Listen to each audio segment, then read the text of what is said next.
আজকে আমি আগের দিনের মানুষরা কিভাবে মাছ ডিম ভাজি করতো কিন্তু কড়াইতে লাগতো না সেই সিস্টেমটা দেখাবো। আগের দিনের মানুষের কিন্তু নন স্টিক কোনো ফ্রাই প্যান বা কড়াই ছিল না, তারা যে কোনো কড়াইতে ডিম বা মাছ ভাজি করতো কিন্তু কখনো লাগতো না। তারা কী করতো, এইভাবে কড়াইটা আগে ভালো করে গরম করতো। দেখেন ধোঁয়া উঠতেছে, দেখা যায় এই ধোঁয়া উঠতেছে, এভাবে পানি দিলে কিন্তু এই যে টেনে নিচ্ছে। এরপরে তেল দিবে, তেলটাও ভালো করে গরম করে নিবে, মানে একটু সময় নিতে হবে, তা না হলে মাছ আর যদি ডিম ভাজেন তাহলে লেগে যাবে। এইভাবে যদি একটু গরম করে নিন, যে কোনো কড়াইতে ভাজা যাবে। তো আমি দেখাবো যে মাছ লাগে কি না।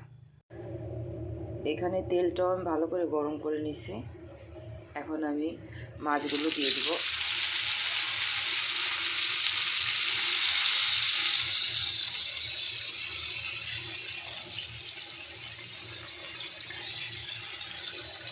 এখন এর এক পাশ হওয়া পর্যন্ত আমি অপেক্ষা করব, তারপরে দেখাবো যে কত সুন্দরভাবে উঠে যায়। এখন আমি এই যে মাছটা উল্টাই দেব, দেখেন এক চান্সে উঠে গেছে, একদমই লাগে নাই। আগের দিনের মানুষরা কিন্তু এইভাবেই কাজ করতো।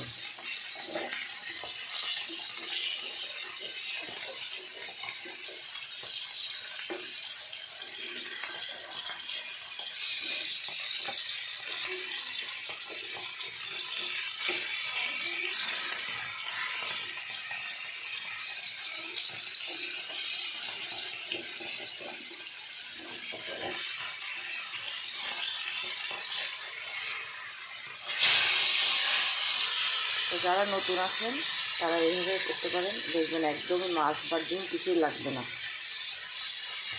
ভালো লাগলে অবশ্যই লাইক করুন, শেয়ার করবেন। ধন্যবাদ।